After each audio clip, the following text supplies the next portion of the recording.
রিক্সা বা অটো চালাচ্ছেন এবং সেখানে অনেক বাধা অনেক বিপত্তি রয়েছে। এগুলো তো আমরা স্বাভাবিকের ক্ষেত্রে অনেক সময় দেখতে পাই এবং প্রতিবন্ধীদের ক্ষেত্রেও এই বিষয়গুলো রয়েছে। আজকে ভাই এবং একজন বোনের কথা শুনলাম ইতিমধ্যে এসে। সত্যিকার অর্থেই অনেক খারাপ লাগে এই বিষয়গুলো শুনলে, কারণ রাষ্ট্র প্রকৃতপক্ষে বধির, নাহলে রাষ্ট্র কেন এই বিষয়গুলো বুঝতে চায় না আমি ঠিক জানি না। তো আজকে আমি প্রথমেই কৃতজ্ঞতা জানাই এনসিপির প্রতি। কারণ এনসিপি হচ্ছে বাংলাদেশের প্রথম এবং একমাত্র রাজনৈতিক সংগঠন যে সংগঠন প্রতিবন্ধী ব্যক্তিদের কথা চিন্তা করে এই দিবসকে পালন করার মতন একটা সিদ্ধান্ত গ্রহণ করেছে। পাশাপাশি আমি আরো কৃতজ্ঞতা জানাতে চাই এনসিপি কে, কারণ আমাদের যে 19 অক্টোবর রোজ রবিবার থেকে 12 নভেম্বর রোজ বুধবার পর্যন্ত টানা 25 দিন যে আন্দোলন কর্মসূচি মাঠে গড়িয়েছে, সেই সময় আমরা যে রাজনৈতিক দলকে পাশে পেয়েছি সেটাও একমাত্র এনসিপি। কাজেই এনসিপি এটা শুধু একটি রাজনৈতিক দল নয়, এটা হচ্ছে বাংলাদেশের পরিবর্তনের এক প্রতীক। আমরা জুলাই যে গণ অভ্যুত্থান হয়েছে 37শে জুলাই, সেই জুলাই গণ অভ্যুত্থানে যে অগ্রণী ভূমিকা পালন করেছে যে মানুষটি, যার বলিষ্ঠ কণ্ঠ থেকে সেই দিন কর্মসূচি উচ্চারিত হয়েছিল, সে আমাদের ইউনিভার্সিটির, আমার গর্বের সাথে বলতে হয় আমার বিশ্ববিদ্যালয়ের ছোট ভাই এবং রাজনৈতিক দলের এখন প্রধান। এখন সে অনেক বড় হয়েছে এবং আমরা চাই সে আরো অনেক বড় হোক এবং দল অনেক দূর এগিয়ে যাক, নাহিদ ইসলাম। তো সেই জায়গা থেকেও এনসিপি অনেক দায়িত্ব রয়েছে, কারণ এনসিপির কাছে মানুষ অনেক বেশি প্রত্যাশা করে। বিগত যে 54 বছর যাবৎ এই দেশটি চলছে, এই দেশের স্বাভাবিক গতি প্রকৃতি যদি আমরা বিশ্লেষণ করি, তাহলে এই পর্যন্ত যতগুলো আন্দোলন সংগ্রাম সেই ভাষা আন্দোলন থেকে শুরু হয়ে রাজপথে গড়িয়েছে, প্রতিটা আন্দোলনই বলা হয়েছিল যে যত রকমের অন্যায় অত্যাচার ব্যভিচার সমাজ থেকে সেগুলোকে দূর করবে এবং যার যার যে ন্যায্য দাবি সেই দাবি যার যার কাছে পৌঁছানো হবে। কিন্তু সেটি কোনোবারই হয়নি। তো এবার ব্যতিক্রম একটি আন্দোলনের মধ্য দিয়ে দেশের একটি পরিবর্তন এসেছে এবং পরিবর্তনের মধ্যে আমার খুব আশ্চর্য লাগে, এই কথাটা না বলে আমি পারি না, যে মানুষগুলো জুলাই অভ্যুত্থানের সাথে যুক্তই না সেই মানুষগুলো অন্তর্বর্তী সরকারের মুখপাত্র হয়ে বসে আছে। এটা খুবই আশ্চর্যজনক একটা বিষয়, যে জিনিস আমরা ধারণ করি না। আমি প্রতিবন্ধী মানুষ, আমার প্রতিবন্ধিতা যে রয়েছে, এর কি কি জ্বালা কি যন্ত্রণা সেটা আমার চেয়ে বেশি অন্য কেউ দেখে বুঝতে পারবে বলে এটা আমি বিশ্বাস করি না। তো সেই জায়গাতে এই জুলাই গণ অভ্যুত্থানে যারা অগ্রণী ভূমিকা পালন করেছে, যারা নেতৃত্ব দিয়েছে, যারা জীবনকে বাজি রেখে এই অভ্যুত্থান ঘটিয়েছে, সেই মানুষগুলোকে পাশ কাটিয়ে যে মানুষগুলো সারা জীবন এসিতে ছিল, সারা জীবন মানুষের কোনোদিন দুঃখ দুর্দশা যেগুলো বিষয় কখনো বোঝার চেষ্টাও করে নাই, সেই মানুষগুলো এখন নেতৃত্বে এসে তারা জুলাই ধারণাকে চেতনাকে নাকি ধারণ করে। হাস্যকর বিষয়। ঠিক তেমনি একটা নাম হচ্ছে শারমিন এস মুর্শিদ, যিনি সমাজ কল্যাণ মন্ত্রণালয়ের একজন উপদেষ্টা। তিনি জানেন না যে প্রতিবন্ধী ব্যক্তিদের কিভাবে প্রতিবন্ধী ব্যক্তিরা পড়াশোনা করে, কি করে বিশ্ববিদ্যালয় পাশ করে, কি করে তারা কোন কোন জায়গাতে চাকরি করতে পারবে, কোন জায়গায় পারবে না, এই বিষয়গুলো ডক্টর শারমিন এস মুর্শিদ তিনি জানেন না। আমরা যখন জানাতে গেলাম, তখন তিনি যখন প্রথম তিনি উপদেষ্টা হয়েছেন, আমাদের ইফতিখার ভাই এখানে আছে, সালমান আপু এখানে আছেন, তিনি প্রথমে কি বললেন মিটিং এ, বললেন যে প্রতিবন্ধী শব্দটা পরিবর্তন করতে হবে। এটা বাংলাদেশ কি কোনো বিচ্ছিন্ন দ্বীপ যেখানে আমরা চাইলে আমরা পরিবর্তন হয়ে গেল? এটা পার্সোনাল ডিসেবিলিটি ইউএনডিপি কর্তৃক স্বীকৃত এ নাম। এর নিয়ে ওনার সাথে আমার কয়েকবার ঝগড়া হয়ে গেল। আমি যখন বলতে চাই তখন আমার সাথে ঝগড়া করে। তো এখন বিষয় যেটা হয়েছে, আমরা কর্মসংস্থানের দাবি জানিয়েছি, উনি বলতেছে আমাদের কর্মসংস্থানের ব্যাপারটা কি করা যায়, এটা নাকি গবেষণা করে দেখতে হবে আমাদেরকে চাকরি দেওয়া যায় কিনা। এখন যারা কলেজ বিশ্ববিদ্যালয়ে পাশ করে যারা বর্তমানে বেকার এবং ব্রেল পদ্ধতিতে পড়াশোনা করে আমরা বেকারত্ব বরণ করে বসে আছি, বাংলাদেশে ব্রেল পদ্ধতিতে পাঠদান সংক্রান্ত যে পদগুলো রয়েছে তার ম্যাক্সিমাম পদ বর্তমানে শূন্য। এখন আপনারাই বলেন তো, আমাদের পদ শূন্য, আমাদের শিক্ষার্থীরা শিক্ষক পাচ্ছে না, অপরদিকে আমরা পড়াশোনা করে বর্তমানে বেকারত্বের যে কঠিন অভিশপ্ত জীবন সেটা পালন করছি। তাহলে আমাদের দাবি মানে এর চাইতে যৌক্তিক দাবি কি হবে? কিন্তু এই মহিলা বলতেছে এটা নাকি গবেষণা করে দেখতে হবে। যাই হোক, যার ফলশ্রুতিতে আমাদের এই অক্টোবরের 19 তারিখ থেকে নভেম্বরের 12 তারিখ পর্যন্ত টানা যে আন্দোলন কর্মসূচি পালিত হয়েছে, এই কর্মসূচিতে বারবার এনসিপি আমাদের কাছে গিয়েছে, এনসিপি আমাদের খোঁজ খবর করেছে, এনসিপি আমাদের পাশে থেকে বিভিন্ন রকমের পরামর্শ দিয়ে এবং আমাদের এমনকি যখন আমরা শাহবাগে পুলিশ যখন আমাদেরকে আটকালো এবং ব্যারিকেডের মুখে আমরা তখন পড়ে আছি, তখন এনসিপির এই সামান্তা শারমিন আপু সহ এনসিপির একটা বিশেষ প্রতিনিধি টিম তখন কিন্তু শাহবাগে গিয়েছিল, আর কোন রাজনৈতিক দলকে আমরা দেখতে পাইনি। তো সেই জায়গা থেকে আমি বলবো, বাংলাদেশের যারা মানুষ রয়েছে নিশ্চয়ই এই বিষয়গুলো ভাববে এবং এই তরুণ প্রজন্মের যে এই দল, নিশ্চয়ই এই দলের প্রতি সবার ভালোবাসা তৈরি হবে। এবং আমি বলবো যে আজকে যে প্রোগ্রামের সূচনা হয়েছে এবং গত বছর থেকে এনসিপি আমাদেরকে নিয়ে ভাবছে, আমাদের সাথে কথা বলছে, যেমন আমাদের বাপ্পি ভাই, ইফতেখার ভাই সহ অনেকেই মানে আগে থেকে যুক্ত আছে, আমরাও যুক্ত হয়েছি। তো আমাদের একটা দাবি থাকবে যে এনসিপি তাদের যে নির্বাচনী ইস্তিহার হবে এটার জন্য যেন আরেকটি প্রোগ্রাম করে আমরা সবাই থেকে আমাদের কিসে ভালো কিসে মন্দ, এখানে আপুরা আছে, ভাইয়ারা আছে, সবাই মিলে আমরা একটি গ্রহণযোগ্য যৌগোপযোগী সবচাইতে স্ট্যান্ডার্ড মানের একটি মানে ইস্তিহার আমরা তৈরি করবো এনসিপির জন্য।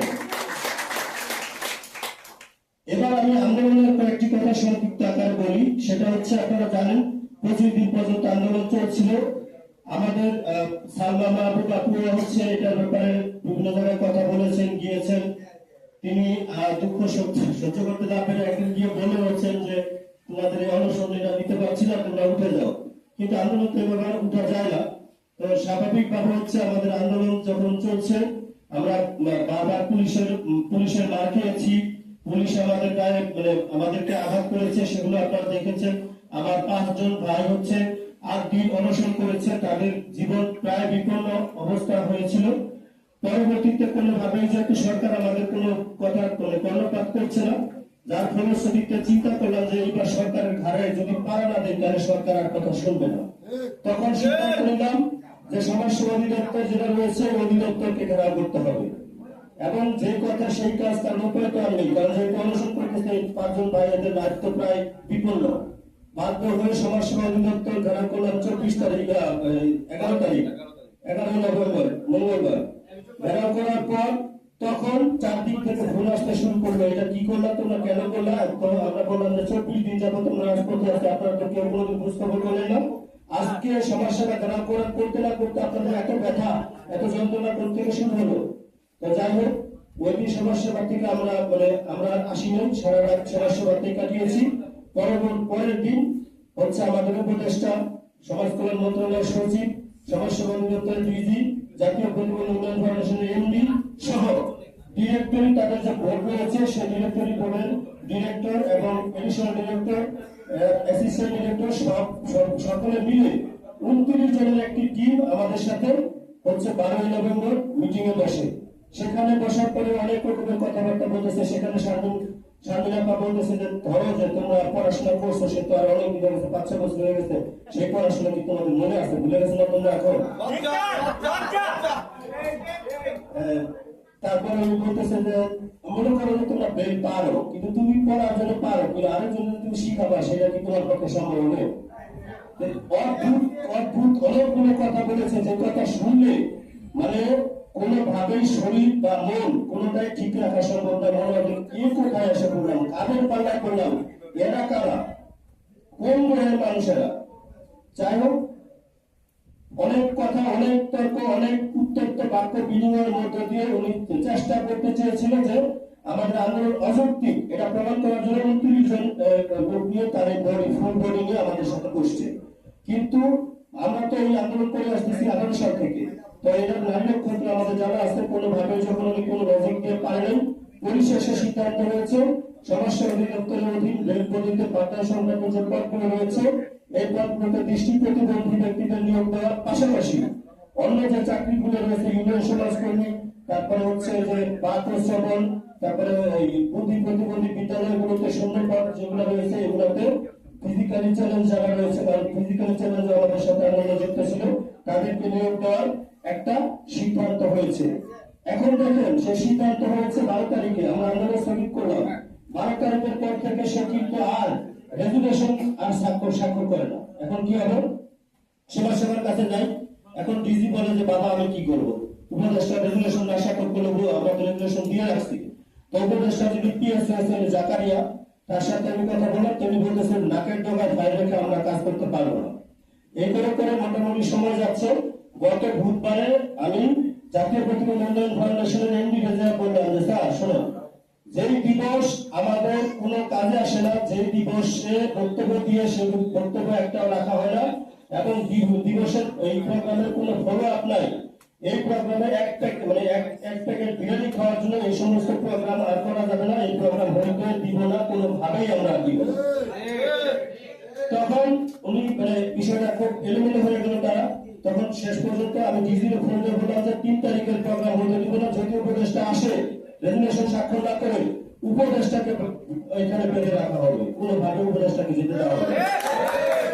তখন মন্ত্রণালয়ের এই এমডি এবং ডিজি এই দুইজন হচ্ছে গত রবিবার থেকে ঘুরে 2 দিন ঘোরার পরে শেষ পর্যন্ত গত সোমবার রাতে উপদেষ্টার বাসায় এই রেজুলেশন স্বাক্ষরিত হয়েছে। যে রেজুলেশন একটা দলিল হয়েছে যেখানে 18 সাল থেকে বর্তমান পর্যন্ত আমাদের যে আন্দোলন এবং এই মিটিং এ যে বক্তব্যগুলো দেওয়া হয়েছে এই বক্তব্য সহ সার্বিক বিষয় তুলে ধরে একটা রেজুলেশন শেষ পর্যন্ত সে স্বাক্ষর করতে বাধ্য হয়েছে। মজার বিষয় হচ্ছে এই প্রোগ্রামে তারা তো উপদেশের স্বাক্ষর নিতে পারতেছে না। এখন কিভাবে তারা কোনো রাস্তা না পেয়ে আমাকে সোমবারে জানালো যে আপনারা তো আন্দোলন করবেন বলেছেন, উপদেশটাকে বেঁধে রাখবেন, আমরা কিন্তু এই প্রোগ্রামের শৃঙ্খলার জন্য হচ্ছে আমরা সেনাবাহিনীকে নিয়োগ করেছি। তাহলে আমি বললাম যে এটা খুব ভালো, সেনাবাহিনী, বিমান বাহিনী, নৌবাহিনী, তারপরে ডিজিএফআই, এসএসএফ থেকে শুরু করে যতগুলো বাহিনী আছে সবগুলোর খবর দেন, তারপরে দেখেন উপদেষ্টা যাইতে পারে কিনা। আমরা তো যাইতে দিব না কোনোভাবে, তখন আমাদের লাশের ভোটে যেতে হবে, কিন্তু উপদেষ্টা এখানে যাইতে পারবে না। হয় রেজুলেশন স্বাক্ষর করবে, আন্দাজে উপদেষ্টা প্রোগ্রাম বাতিল করবে, আন্দাজে প্রোগ্রামে আসলে ব্যবস্থাটা হতেই হবে।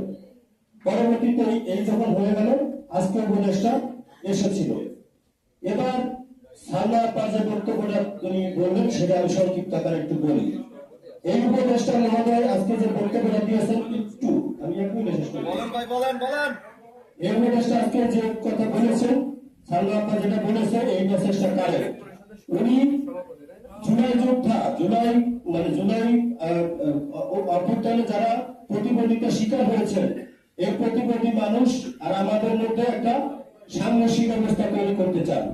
উনি আজকে স্পষ্ট ভাবে বলেছেন যে যারা জুলাই অভ্যুত্থানে যারা হচ্ছে আহত হয়েছে, প্রতিবন্ধিতা শিকার হয়েছে, তারা প্রতিবন্ধিতা শিকার তারা প্রতিবন্ধী নিজেকে স্বীকার করতে চায় না, এবং তারা এটা চায় না যে এটা আমিও চাই, তারা এটা না চায়, এভাবে বলছে। এবং তিনি বললেন যে তারা হচ্ছে জুলাই যোদ্ধা। আচ্ছা, আমরা তো কোনোদিন বলি নাই যে প্রতিবন্ধী যারা আছে জুলাই গণঅভ্যুত্থানে যারা প্রতিবন্ধী স্বীকার করছে তারা জুলাই যোদ্ধা নয়, এই কথা তো আমরা কোনোদিন বলিনি। কিন্তু উনি বারবার এই কথাগুলো বলে এটা বুঝাতে চাইছে যে তারা আমাদের সাথে তারা যুক্ত হবে না। আবার উনি বললেন যে প্রতিবন্ধী ফাউন্ডেশন এবং সমাজ সেবা অধিদপ্তরের অধীন তাদেরকে অন্তর্ভুক্ত করা হবে। অন্তর্ভুক্ত করা হবে, এটা তো ভালো। যেমন কি সালমা আপা বললেন, আমিও ওই কথাই বলতে চাই, যারা জুলাই গণঅভ্যুত্থানে আহত হয়ে আজকে প্রতিবন্ধিতার শিকার হয়েছে যে ভাই বোনেরা, প্রথমে সহমর্মিতা বলে তাদের জন্য।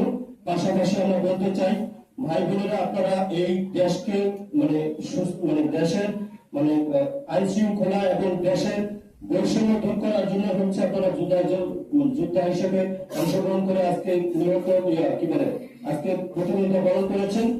আপনাদের যুদ্ধ এখনো শেষ হয়নি, আমাদের সাথে যুক্ত থেকে এই প্রতিবন্ধী মানুষের পথকে সুগম করার জন্য আরো যুদ্ধ করতে হবে এবং সেই যুদ্ধে আপনাদের আমরা পাশে পাবো এই আশাবাদ ব্যক্ত করছি। এবং এনসিপির প্রতি আমার একটা অনুরোধ আমি জানিয়ে শেষ করছি, আপনারা যেমন পাশে ছিলেন গ্রাজুয়েট পরিষদের, তেমনি পাশে চাই। পাশাপাশি আমরা আজকে বলেছি যে 31শে ডিসেম্বরের মধ্যে এই শূন্যপদগুলোতে যেন নিয়োগ দেওয়ার ব্যবস্থা করে। এই ব্যাপারে এনসিপি আমাদের পাশে থেকে যেন এই যুদ্ধটাকে চালিয়ে নেওয়ার ক্ষেত্রে সহযোগিতা করে এই আশাবাদ ব্যক্ত রেখে আমি আমার বক্তব্য শেষ করছি। আসসালামু আলাইকুম।